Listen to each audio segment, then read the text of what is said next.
Bueno, volvemos con más Reporte M en este lunes 5 de agosto de 2024, siendo las 20 horas 5 minutos.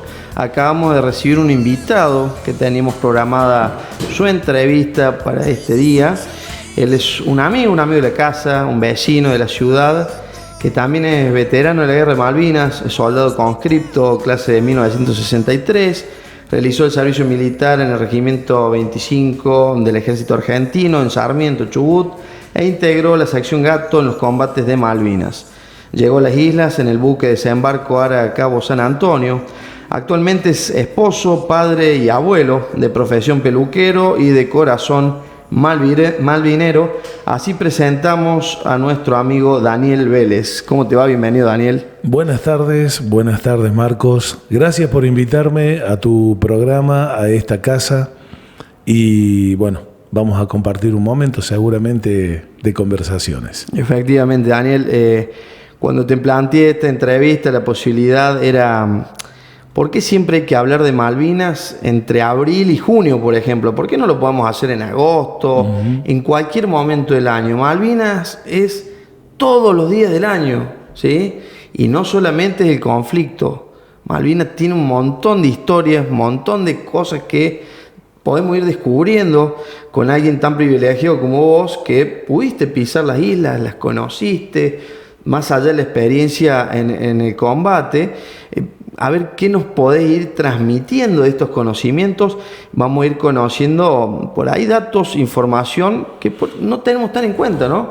Porque siempre nos hablan de lo mismo. Entonces, yo siempre me puse un objetivo dentro de lo que es la malvinización, llevar al público el sentimiento malvinero, que se conozca la causa, la propia gesta también, digamos. Pero bueno, que se incorpore en el sentimiento nacional, ¿no? Que yo creo que Malvinas es uno de los pocos factores que nos une a todos los argentinos sin distinción de color de piel, de religión, de ideas políticas. Es algo en común para todos, para estar unidos. Así que qué mejor que vos, Daniel, para compartir esta entrevista. Yo te comentaba que tenía que hacer sí o sí algunas preguntas de rigor, pero esto nos va a dar pie a ir desarrollando otros temas. Daniel, ¿cómo y cuándo te informaron que ibas a ir a las Malvinas? Bueno, estaba cumpliendo con el servicio militar obligatorio en aquellos años. Los jóvenes de 18 años teníamos que cumplir con esa requisitoria que la patria nos demandaba, y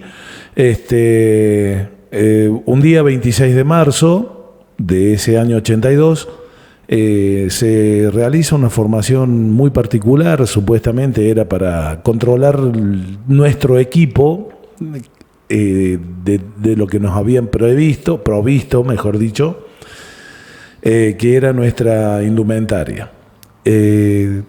Estábamos todavía cursando el verano, pero en la Patagonia siempre se adelanta un poco el frío, entonces nos tenían que aprovisionar de ropa para el invierno. Bueno, ese día 26 de marzo yo pertenecía hasta ese momento en ese regimiento a una sección de morteros pesados. Morteros pesados no tiene nada que ver con infantería, está dentro de lo que es un regimiento de infantería, pero es un arma que en los combates trabaja desde la retaguardia, porque es una especie de cañón, no es un cañón, pero bueno, tiene proyectiles o lanzaproyectiles de distintos calibres. Yo era de los morteros más grandes, digamos, o sea, trabajaba, si hubiera un caso de conflicto, 6-7 kilómetros desde la retaguardia hacia lo que sería una primera línea. Iban marcando el ángulo de caída del proyectil, sí, según cálculos y distancia. Sí, es todo matemático. Pero bueno, nunca trabajé con el mortero, simplemente pertenecí, estábamos recibiendo instrucción para el uso de esa arma, pero ese 26 de marzo un subteniente que yo tenía en la compañía, pero no era mi jefe, me elige entre otros compañeros de las distintas secciones que estábamos conformando esa compañía comando. Y bueno, allí me salgo de lo que era el mortero pesado y paso a hacer exploración. O sea, sí, ahí estamos hablando de un soldado de infantería. La infantería, para que todo el mundo sepa, son aquellos soldados que vos ves en las películas que van caminando, que van hacia el objetivo, que son los que toman contacto primeramente con el enemigo. Se dice que la infantería es la madre de todas las batallas. En la primera línea. Y además es la carne de cañón, como se dice, porque bueno, es el soldado que sufre el choque entre las distintas tropas en un conflicto, en una guerra. A partir de ahí, supuestamente nos íbamos a ir a otra unidad ya formada, esta sección nueva. La íbamos a conformar con 2 secciones más de las otras 2 compañías de combate que había, que era la compañía A y la compañía B. Supuestamente íbamos a ir a una instrucción militar en conjunto con otra unidad a una localidad que también está allí a 200 kilómetros de Sarmiento, en la provincia de Chubut, de una población que se llama Río Mayo. Ahí hay otra unidad de combate, y cuando se cursa un cierto tiempo dentro de las unidades militares se estila hacer ese tipo de que se haría un combate en la realidad, digamos, o sea, dos grupos, 2 unidades distintas haciendo sus ejercicios y maniobras. Hay que tomar una unidad, efectivamente. Pero bueno, no terminó siendo ese el objetivo. Terminamos viajando a Comodoro Rivadavia primeramente, y después a Bahía Blanca, que es donde nos embarcan vos lo mencionaste, en el Aracabo San Antonio, un buque de desembarco de tropas. Y luego de 5 días de navegación... Sin saber hacia dónde iban. Había rumores. Previo a eso, el día 27, yo me entero por un compañero que estaba haciendo el servicio militar conmigo en mi compañía, de que había un rumor que en la Georgia se había izado la bandera argentina, que para Inglaterra había sido una provocación porque era territorio inglés, lógicamente para ellos. Bueno, eso fue, digamos, para mí una advertencia, pero a decir verdad, en el transcurso del viaje de los 5 días, que fueron los que se tardó para llegar a Malvinas en ese operativo, nos vinimos a enterar recién el 1 de abril, 24 horas antes de producirse ya así el desembarco y la recuperación de Malvinas. Así que fui de los primeros soldados que vivimos desde adentro la sensación que se vive para saber que vamos a estar en un conflicto armado, y fui de los primeros soldados que vimos el territorio ante nuestros ojos. Daniel, esa movilización fue parte del operativo Rosario. Exactamente. La operación Rosario, que la llevó a cabo la Armada y les permitió el desembarco al ejército, por ejemplo, donde vos estabas. Sí, el 90% o más fue gente de la Armada la que participó en la navegación, y un pequeño grupo de 117 soldados del ejército, de los cuales solamente se pudo desembarcar en un primer momento 28. Después sí se pudieron tocar tierra, digamos, y desembarcar más tropas. ¿Por qué 28 nada más de 117? Porque estaban destinados para el Regimiento de Infantería 25 solamente un vehículo anfibio que tenía capacidad de desembarco para 25 hombres. El teniente coronel, jefe de regimiento, Mohamed Ali Zeinaldin, dispuso en ese momento de que había que llevar un poquito más de tropas, y eso se sumó 3 soldados más, que terminaron siendo 28. La sección Gato estaba compuesta de 38 soldados, y 10 tuvimos que quedar en el buque por falta de capacidad, digamos, de transporte. De transporte, exactamente. Todos los otros vehículos, que eran 20 en total, 19 fueron destinados para la Armada, y 1 solamente para una pequeña parte de los soldados del ejército. 2 secciones estaban embarcadas en el rompehielos Almirante Irízar, Ellos tenían previsto desembarcar a través de helicóptero, pero la navegación, o durante la navegación a Malvinas, se rompe el helicóptero que estaba dispuesto para desembarcar por aire, y por esa razón quedó inutilizado y no pudieron desembarcar mis compañeros, que sí estaban en el otro buque. Bueno, Daniel, llega la instancia, Sí. precisamente dónde desembarcaste y cuál fue la primera impresión que te llevaste del lugar, cuando ni bien bajaste y viste. Bueno, indudablemente yo no tenía mucho conocimiento de lo que era la Patagonia Argentina, excepto estar ahí solamente en el Regimiento de Infantería 25. El Regimiento de Infantería 25 está en el desierto de la Patagonia, de la provincia de Chubut, pero nunca había visto lo que era la zona costera. ¿Por qué digo esto primero?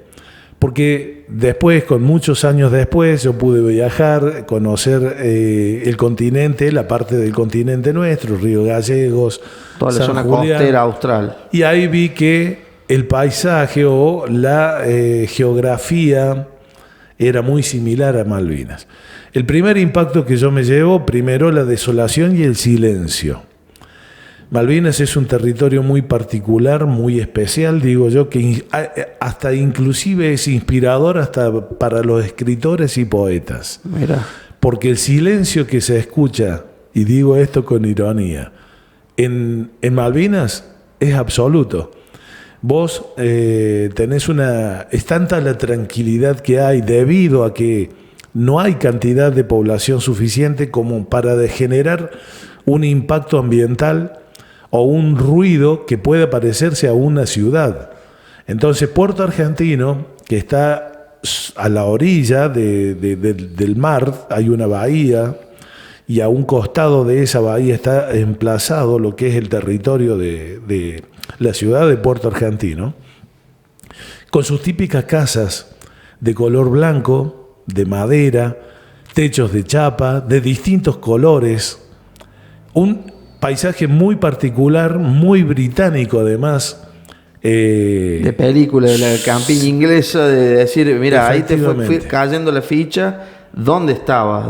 La impresión Sí. es la que te marcó para el resto de los días que estuviste allí en ese territorio, ¿no? Efectivamente. Y además nos recibe el clima característico de Malvinas. Un día gris, no estaba excesivamente frío, estaba fresco. Por momentos se dio alguna pequeña llovizna. Bueno, fue un momento supremo de emociones contenidas, porque todos en alguna medida vivimos con una ansiedad ese momento previo al desembarco, pero también durante el operativo, y luego cuando ya supimos que estaba controlada la situación, que las tropas argentinas habían dominado y habían hecho prisioneros al personal militar británico. Indudablemente que fue muy particular para nosotros, ¿no? Y Sí, bueno, sí. particularmente para mí en lo personal, saber que estaba en ese lugar que tantas veces me había imaginado que me hubiera gustado conocer, Y estaba ahí. y estaba siendo parte de ese grupo de gente. Tuve la virtud y la fortuna de poder haber vivido esa situación desde la primera hora. Bien, Daniel, yo voy a ir agregando algunas informaciones. Las Islas Malvinas tienen un clima oceánico subantártico muy influido por el mar, al tener una temperatura anual de rango estrecho. La temperatura máxima promedio, por ejemplo, en enero es no más de 12 grados centígrados, mientras que, por ejemplo, en julio está cercana entre los 0 a los 3 grados, dependiendo otras condiciones de viento y demás. Más de la mitad del año los días son lluviosos, ¿sí? Por eso es tan característico y se relaciona tanto también con el clima, digamos, británico, ya que las precipitaciones medias anuales suelen ser de más de 500 milímetros en la temporada, ¿sí? Así que bueno, la humedad, los vientos constantes, el cielo permanece nublado mayormente, y es un poco lo que vos nos ibas reflejando. Ahora pasamos a otra pregunta. ¿Cómo te adaptaste a este clima tan cambiante, tan frío? Ustedes, estimo, iban con por ahí una indumentaria que era más bien para un clima seco y al mojarse con la lluvia costaba secar las chaquetas. ¿Cómo fuiste superando todo eso? Bueno, en aquellos años nuestro ejército, nuestras fuerzas armadas, no contaban con la ropa que hoy sí tienen, que se han adaptado prácticamente a lo que tienen los ejércitos del mundo. En aquella época nuestra ropa no era reversible, no era impermeable, no era una ropa muy adecuada para bajas temperaturas. Teníamos exceso de ropa, pero no nos servía como abrigo. Nos costaba el tema del movimiento, de poder cerrar un brazo, por decir un ejemplo, o poder tomar un arma No era una indumentaria tan táctica como la que usan los ejércitos modernos o la que usaría en su momento la Task Force, que ya estaban bien equipados. Nosotros nos dimos cuenta de esa diferencia cuando tuvimos contacto con las tropas británicas, que estábamos muy por debajo de esa posibilidad. Así que teníamos mucha ropa en la parte, digamos, en la parte alta, en nuestra campera, nuestra chaquetilla de combate, nuestra camisa frisada de lana, nuestro pullover de lana, nuestra camiseta de algodón, manga corta, manga larga, ballenera. Es decir, teníamos mucha ropa, pero no nos servía demasiado. Y abajo, en la parte del pantalón, teníamos la chaquetilla, la bombacha de combate, que se le llama, que es el pantalón típico de combate, y un calzoncillo largo, que era lo que nos podía apaciguar un poco la parte del frío. Indudablemente que el clima en Malvinas, tenés 4 estaciones en un solo día. Te amanece una mañana despejada, te da la sensación de que va a haber un día totalmente soleado durante toda la jornada, y a 2 horas se hicieron las nubes, empezó a llover, lloviznar, garúa, granizo, garrotillo, granizo, aún sin haber llegado el invierno todavía, estamos hablando en abril. Ese año fue un año atípico en el tema de temperatura. Llegaron temperaturas a 20 grados bajo cero, sensación térmica. Se adelantó un poco el otoño-invierno, digamos. Ese año fue terrible, dicho por meteorólogos de aquella época, que fue un año totalmente atípico, y hay que imaginarse que el 98% de los soldados argentinos estuvimos durmiendo en trincheras. Entonces, también otra de las condiciones que sí tiene el territorio, que es típico de Malvinas, son la cantidad impresionante de vertientes que hay en cualquier parte del territorio. Entonces vos cavabas un pozo de zorro, que era el nombre vulgar de la trinchera, y te dabas con que en algún momento te brotaba el agua, entonces tenías que hacer o bien otro pozo de zorro o tratar de buscar la forma de no tener contacto con el agua, que era poniéndole maderas en la parte de abajo para que no tuvieras contacto precisamente con la humedad. Y después, Daniel, algo muy característico de las islas, un material que tiene su suelo, que es la turba. Sí, señor. Que bueno, ya cuando entra en juego la mezcla con el agua, bueno, se complica estar en medio de ese material, ¿no? Sí, señor, es un material, para dar una idea. La turba debe tener aproximadamente 40 centímetros de profundidad. Se compone de un material orgánico, que es las raíces de una especie de vegetal que crece en las islas. El terreno, la tierra, parece ser esponjosa, muy liviana. Dicho sea de paso, esa misma tierra o esa misma turba es la que se usa para calefaccionar o para cocinar, porque en las cocinas de leña están típicas en el territorio malvinense. Entonces, Les ha provisto la naturaleza a quienes puedan o estén viviendo en ese lugar esa posibilidad de trabajar la turba para calefaccionarse. Claro, porque convengamos que Malvinas tampoco, el territorio malvinense no tiene la posibilidad de tener campos ni montes cultivables o montes de árboles. Entonces, si de no haber sido esa posibilidad, no hubiera habido posibilidad de subsistencia para cocinar algo tan importante como es para generar o producir la alimentación diaria. Bien. Según datos del 2021 sobre un censo que se realizó en Malvinas, la población civil en las islas hoy, por ejemplo, alcanza prácticamente los 3.662 habitantes, de los cuales 2.974 viven en Puerto Argentino. La cantidad de personal militar en la base de Bahía Agradable es más de 2.000 efectivos en las diferentes fuerzas armadas británicas, o sea que prácticamente tienen la misma población militar que civil, o sea, es increíble cómo han ido instalando, se ha ido magnificando esta base militar, que es una base de la OTAN, ¿no? Otros asentamientos menores son Pradera del Ganso, Puerto Mitre, Bahía Fox, Brazo Norte, Caleta de la Colina, pero ninguno de ellos supera más de los 100 habitantes, más o menos, ¿sí? Sí, señor. ¿Qué lugares conociste? ¿Llegaste a alguno de estos puntos? ¿A algún lugar? Sí. Bueno, primeramente tuve la posibilidad de estar 5 días en Puerto Argentino. Yo pensaba que mi destino iba a ser ese lugar donde estaba el cuartel de los Royal Marines, precisamente. Pero no. El día 7 de abril recibimos la orden de ser trasladados a un nuevo lugar. Ese nuevo lugar terminó siendo 600 metros de la población de Pradera de Ganso, 500 metros, no más de eso. Había una escuela de proporciones muy grandes para la cantidad de habitantes que tenía el pueblo, el poblado. Era una escuela de planta baja, primer piso. Y Pradera de Ganso simplemente tenía 131 habitantes en ese momento. Entonces, no sé qué función cumplía una escuela tan grande como para una población tan pequeña.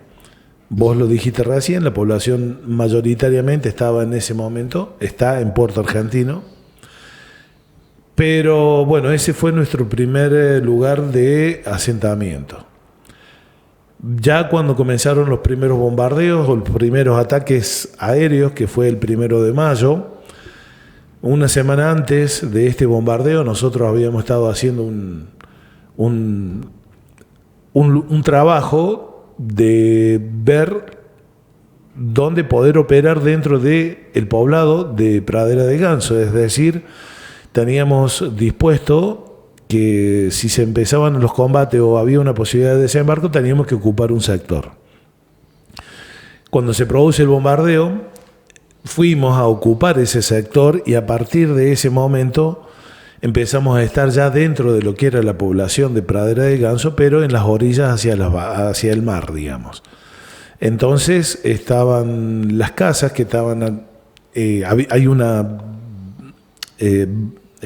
acantilados, de la palabra que quería acordarme. Hay unos acantilados de más o menos 4 o 5 metros de altura. Y después de esos acantilados están las casas que estarán a 8 o 9 metros al borde de ese acantilado. Bueno, nuestro pozo de Zorro estaba a 1 metro del acantilado entre el mar y las casas de los Kelper. Y eso fue hasta el día 15 de mayo. El 14 nos enteramos de que íbamos a ser movilizados de ese lugar. Nos iban a llevar a otro lugar. El día 15 de mayo a la mañana nos transportan en helicóptero y nos llevan a una población muy pequeña que se llama Puerto San Carlos. En ese lugar estuvimos desde el 15 de mayo hasta el día 21. Ese 21 de mayo se produce el desembarco de los ingleses, ya empiezan ellos a pisar tierra malvinera. Sobre el canal la Bahía San Carlos. Exactamente, sí señor. A escasos 3 kilómetros de donde nosotros estábamos. Así que, bueno, ahí estuvimos nuestro bautismo de fuego. Se produce un ataque entre helicópteros ingleses y nuestra sección y una pequeña sección también del Regimiento 12 de Corrientes. 42 personas, éramos 62, pero 20 estaban apostados a 9 kilómetros de distancia de donde estábamos nosotros. Yo había estado 2 días antes en ese mismo lugar donde quedaron esta gente cubriendo esa posición, y me volvieron a traer de nuevo a lo que era la parte poblada de Puerto San Carlos. Se produce un pequeño enfrentamiento entre helicópteros y nosotros. Tuvimos la suerte de salir ilesos del lugar, de haber producido 2 derribos de 4 helicópteros que aparecieron en acción, en escena. Y bueno, pero tuvimos que replegarnos, irnos del lugar, porque las tropas británicas nos superaban, pero por miles. Uh-huh. Nosotros éramos escasamente 42. Se dice por ahí que ese día 21 de mayo desembarcaron entre 3.000 y 4.000 efectivos británicos. Ellos allí hicieron su cabecera de playa y bueno, desde ahí después se hicieron todos los despliegues a los distintos objetivos que ellos planificaron para los distintos combates. En función de ese momento que vos estás mencionando, hay un montón de entrevistas que ha dado Owen Gripa, que fue un aviador naval, que en un avión de entrenamiento ligero, en un Ermaki de la propia Armada, ingresó por el canal, entre todos los buques de la flota que iban ingresando. Bueno, pudo tomar nota en esas maniobras que hizo, detallar en un plano más o menos dónde estaban apostadas las naves. No lo podían interceptar porque podían dañarse entre los mismos buques. Bueno, así que es una anécdota muy importante con respecto al lugar que vos mencionas y el momento. Te comento algo. Owen Gripa es destinado, o mejor dicho, recibe la orden de ir a hacer ese avistaje, cosa que yo no conté en esta ocasión, pero sí la cuento siempre, por cuestiones de tiempo. El teniente primero Esteban, quien era mi jefe, estaba... la función nuestra era esa, precisamente, dar una alerta temprana por si se producían movimientos. Se estimaba que podía llegar a haber un pequeño movimiento de tropas británicas en el lugar, cosa que no sucedió lo de pequeños movimientos, sino que fue el lugar de operativo de la guerra para las tropas inglesas. Entonces el teniente primero Esteban, hablando con sus jefes en Puerto Argentino, les informa de que estaban produciéndose el desembarco británico, cosa que los altos mandos desestimaban. Y al no creer de que se estaba produciendo eso, mandan solamente un avión Aeromaki como para hacer una observación y decir, bueno, saquémonos las dudas, pero no es posible que eso esté sucediendo. Por eso, Owen Gripa entra solo por el estrecho de San Carlos y hace el primer ataque, porque él produce una pequeña escaramuza, pero lógicamente era imposible de que un solo avión pudiera producirle un daño mayor, daños importantes. Esa fue la esencia del vuelo de Owen Gripa, digamos, en definitiva. Bien, Daniel, en estos pasajes por estos lugares donde había algo de población, ¿pudiste mantener contacto, digamos, con alguno de los pobladores? ¿Llegaste a interactuar con alguno de ellos? Sí, tuve alguna oportunidad. Lo tuvimos en San Carlos. Lo tuvimos después de San Carlos. Nosotros nos replegamos y llegamos a un pueblo que se llama Douglas Paddock. En ese lugar también tuvimos posibilidad de no solamente de charlar, sino que los tuvimos que tomar prisioneros a los ciudadanos, los Kelpers, porque los Kelpers, a través de sus medios de comunicaciones, sus radios, convengamos que Malvinas, al ser un territorio inhóspito, la población se comunica a través de frecuencias radiales por cualquier motivo, ya sea para informar de que hay posibilidades o no de viajar o de comunicarse, porque los caminos se deterioran mucho también con el tema de las lluvias. Entonces por ahí quedan incomunicados y la forma de mantener un contacto es a través de las radios. Esas mismas radios fueron utilizadas también durante la guerra para pasar información al enemigo. Claro, así en contra de inteligencia Exacto. Y por esa razón nosotros tuvimos que tomar prisioneros a las personas. Y en el día del combate final, digamos, en Pradera del Ganso, el día 29 de mayo, perdón, allí tuve la posibilidad de hablar con una ciudadana Kelper, porque justamente nosotros estábamos por caer prisioneros en ese mismo tiempito, faltaban minutos para caer prisioneros, sabíamos que ya nos íbamos a rendir, y también teníamos a estos ciudadanos en Pradera de Ganso, ya eran 131, no eran pocos, y bueno, ella tenía un problema, un inconveniente con un niñito, un bebé, que estaba teniendo un problema de salud, y bueno, me estaba pidiendo que si me hablaba en español. Mira. Ella hablaba español, muchos. Si me permite, Daniel, y perdón la interrupción, para contarle a la audiencia, antes del conflicto, Argentina mantuvo muy buenos lazos diplomáticos con las islas. Es más, el Estado argentino fue el que hizo la pista de aterrizaje del viejo aeropuerto, brindaba un servicio aéreo LADE, sí, que mandaba correspondencia, también vuelo de pasajeros, abastecía de combustible en algunas zonas de las islas, antes del conflicto, por supuesto, y también se acostumbraba a que algunos han venido hasta aquí a la ciudad de Córdoba, estudiaban en la Universidad Nacional de Córdoba, o sea que mirá el intercambio cultural y cómo estaba arraigada la relación en ese momento antes del conflicto, que bueno, lamentablemente, pero bueno, terminó en esta situación.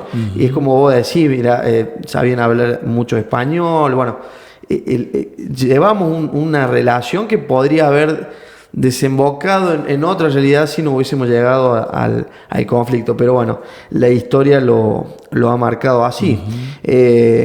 Yo sé que los tiempos de radio son muy tiranos. Sí. Yo soy un fanático de Malvinas, vos me conocés bastante con eso. Estaría, y ahí, mira, Pelo se suma en este sentimiento. Yo creo que somos un montón. Y yo me pasaría horas hablando, pero vamos a hacer un paréntesis.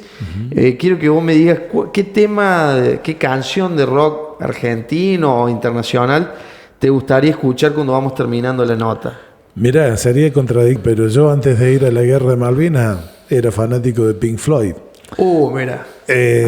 Rock nacional, bueno, puede haber muchas bandas. Me gusta Pastoral particularmente, a diferencia de los jóvenes de los sexagenarios de aquella época que les gustaba hacer Ujira, Sui Generis y demás. Yo soy fanático de Pastoral. Bueno, vamos a ver si Don Pelo Salas va después buscando el tema. Mirá, tocando el tema, Pelo, te comento, si querés buscar Pastoral, exactamente te iba a decir Humanos. Está relacionado al tema de la guerra, casualmente. Bueno, yo también te cuento que el director de nuestra radio, Alberto Angeleri, también es fanático de Pink Floyd, le gusta esta música. Bueno, es la verdad una carga bastante espectacular en sus letras, en la música misma, así que muy buena la elección que has hecho. Y bueno, para ir redondeando un poco la entrevista,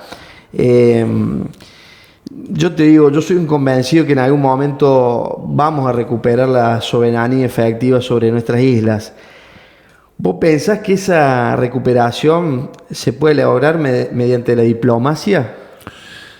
Sí, hay varias cosas que hay que tener en cuenta para convencer y conquistar al ciudadano Kelper. Primero, ellos viven en una sociedad mucho más ordenada que la nuestra, aunque duela. No tienen la costumbre en sus ideas políticas tener el desorden que sí lo tenemos en Argentina durante toda nuestra historia prácticamente. Entonces, para conquistar y para convencer a los Kelper, primero le debemos, porque lamentablemente ellos son población mayoritaria, no está mixturada con partes iguales de argentinos e ingleses. Entonces, es muy difícil que ellos vayan a inclinar la balanza hacia nosotros. Es muy difícil. Por un lado eso, por otro lado, ¿qué le vamos a ofrecer a ellos? ¿Qué garantías le vamos a ofrecer? Porque si ellos van a querer poner condiciones, no van a venir a quererse poner bajo las condiciones argentinas de vivir en la forma que vivimos, con las protestas, con nuestro énfasis, con nuestra efusividad, con nuestras economías. Malvinas debe ser, me atrevo a decir, debe estar dentro de las 10 mejores economías del mundo. ¿Por qué? Porque no existe la desocupación, tienen estabilidad económica. Al ser poca cantidad de habitantes, lo que ellos pueden producir, hasta ahora está comprobado que se puede producir la pesca y la ganadería ovina, que es la fuente de ingreso mayoritaria por el tema de la lana. No sé si la lana en este momento en el mundo tiene una importancia como así la tenía muchos años atrás. Pero la vamos a tener que remar muy pesado está para conquistarlo a través de la diplomacia. Exactamente. Lamentablemente creo que el mundo está dividido en las grandes potencias. Nosotros no hacemos ni huella siquiera porque también como nación somos minoría. Tenemos 48 millones de habitantes, no somos una gran nación en cantidad de habitantes, digo. Brasil, que es nuestro vecino, tiene 170, 180 millones, casi o 200 millones de habitantes. Ellos pueden decir, digamos, por cantidad de habitantes. Voy a que todos nos manejamos en cantidades. Y bueno, pero creo que vuelvo a repetir. No lo veo difícil, pero tampoco lo veo tan fácil. Es a largo plazo, yo creo que se puede. Las estrategias de guerras mundiales en este momento tienen, vos lo dijiste hace un rato, tienen un ejército que depende o representa en parte también a la OTAN. Entonces, es muy complicado. Es complicado. Sí, o sea, sí. Es un desafío muy grande. Una ilusión como argentino de poder recuperar ese territorio. Pero ¿qué le vamos a ofrecer? ¿Cuántos argentinos estamos dispuestos a ir a vivir en las condiciones que tienen todos los países que son islas? O sea, no estoy diciendo que Malvinas sea un país, estoy diciendo que es un Galápagos, Australia es un gran continente, pero Santa estamos Elena, hablando de islas chicas, pequeñas, que sí, conozco yo inclusive. Donde hay pequeñas cantidades de población. Hay que tener capacidad y ganas de vivir aislado de lo que es el continente. Y otra cosa, Dani, que lamentablemente y también nos duele, pero es real, los británicos lo que hicieron, la estrategia más allá de lo bélico, es que instalaron una cultura que se fue desarrollando en varias generaciones. Sí. Porque es desde el año 1833, o sea, ha pasado más de un siglo y medio. Entonces, no es fácil tampoco hacer diplomacia sobre ese escenario. Así que bueno, esperemos que en algún momento tal vez nosotros no lo veamos, a lo mejor nuestros hijos, nuestros nietos, pero ojalá se vuelva a izar el pabellón nacional, la celeste y blanca, en Puerto Argentino y en cada rincón de nuestras Islas Malvinas. Daniel, te agradezco de corazón compartir esta entrevista. Yo te voy a volver a invitar porque me encanta el tema. Vamos a ir desarrollando algunas otras anécdotas. Así que bueno, espero que te hayas sentido gusto y si querés ir cerrando con algunas palabras, alguna moraleja en cuanto a lo que ha sido este tema de hoy que hablamos de Malvinas. No, simplemente agradecerte. Yo hablo siempre con la sinceridad de por medio. Cuando yo dije recién que nosotros si bien es una pequeña cantidad de habitantes la que viven, vos lo dijiste recién también, son 180 años o más que hace que ellos, esa pequeña población, que ha mantenido varias generaciones de personas, cambiarle la mentalidad de un día al otro. Nosotros quisiéramos hacerlo desde ya, pero no es tan fácil. Y cuando digo, me pongo en la realidad, porque mi corazón me puede decir una cosa. Yo quiero que Malvinas vuelva a pertenecer, no ha dejado de pertenecernos, pero sí en el sentido de posesión. No estamos ocupando el territorio. Lamentablemente, por esas cosas que tiene el colonialismo, nos han sacado en el año 1833. Pero el deseo es indudablemente que sea de nuestra posesión, de nuestra pertenencia como corresponde, nos corresponde por estar dentro de nuestra plataforma marítima, porque está pegado a nuestro continente. Indudablemente que eso es así y nadie lo puede negar, ni siquiera la ONU, porque sabe muy bien que es una realidad.